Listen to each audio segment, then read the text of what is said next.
Welcome to the Rogers Kakasungura YouTube channel.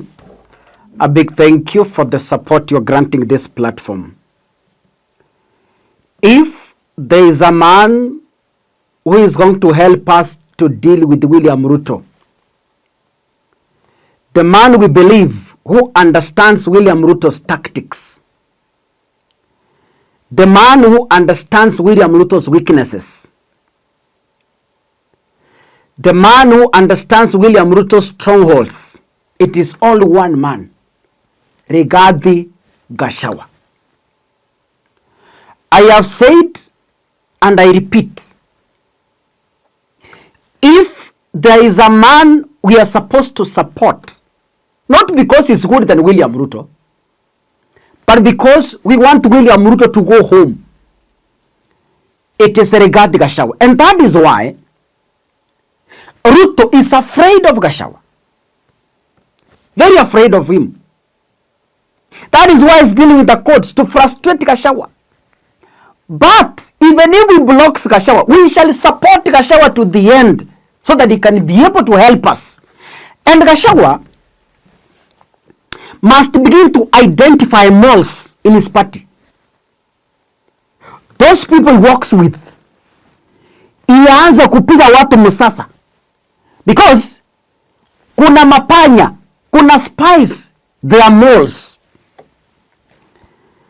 Gachagua's secret plan against William Ruto. Gachagua is a tactician, a mobilizer, a planner. And you see,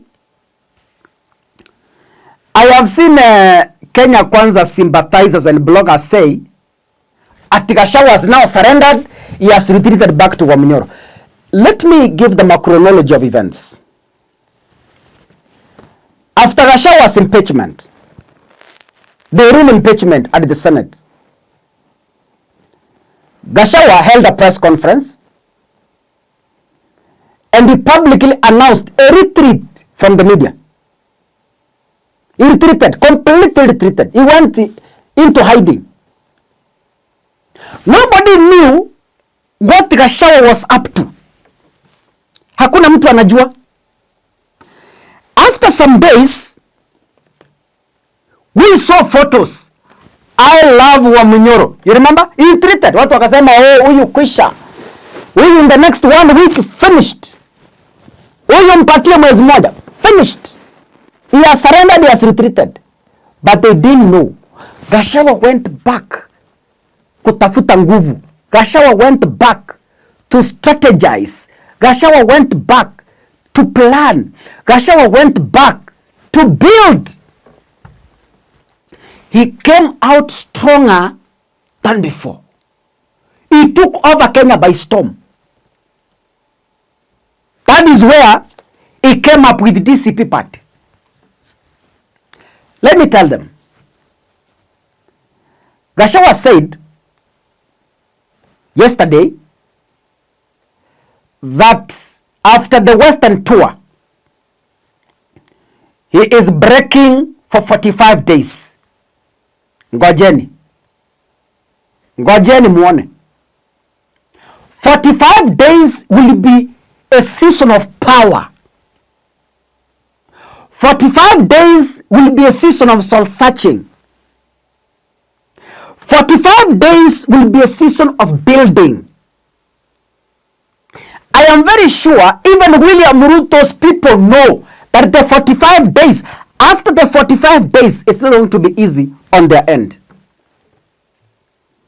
Gachagua akimaliza siku 45, Ruto ataitana. Hii 45 days alisema ikiisha, Ruto ataitana. Siasa ya Kenya inaenda kubadilika sana. Vile ilibadilika wakati alitangaza break ya kwanza, mambo ilibadilika. Na hii 45 days ikiisha, hii alitangaza jana. Ngojeni. Even kina Sabina Chege, they know. Can we listen to what Sabina Chege said today? But having said that, I think Rigathi Gachagua, I would not say he's politically dead. Personally, I am a politician. I've been, I think, in politics even more earlier than him. He was in administration. I joined politics earlier. And I think we have seen Baba, though he was running for positions and not even attaining to the presidency, he remained an active politician. And I think what Rigathi said yesterday, of him saying he's going for a 45 days, of the political public life, and he's going to be meeting with people at his Wamunyoro place. It reminded me when there was that dispute between him and the president, and he just disappeared. And the next time he reappeared, he was at Wamunyoro. And after reappearing, then there was a lot of havoc. That's when he started having meetings that were really contradicting what his boss was saying, or because the deputy presidency and the presidency, they are supposed to work as a team. And we started seeing the differences now publicly, and maybe whatever was happening behind the scenes, it came out. So him saying he's going to meet with other political opposition leaders, and he's also going to meet with the elders, the church, I could see he's trying to form a base, and he just wants to retreat and form a base. So you cannot ignore him, you cannot wish him away. Though the issue of him holding any political office, I think it's something that he might need to rethink. Ndugu zangu wa Kenya, wale wanafikiria Gachagua is going to fail, we pray for Gachagua. If he wins at the appeal case, well and good. If he wins at the Supreme Court because he said he's proceeding, well and good. But even if he fails, alisema wazi kwamba hata kama nitaanguka, hata kama sitakuwa kwa ballot 2027, amesema haki ya Mungu, my agenda is only one, to revenge against William Ruto.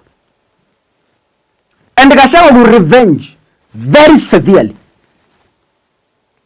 Gachagua ata revenge kwa it is not going to be easy. I want to warn them early in advance.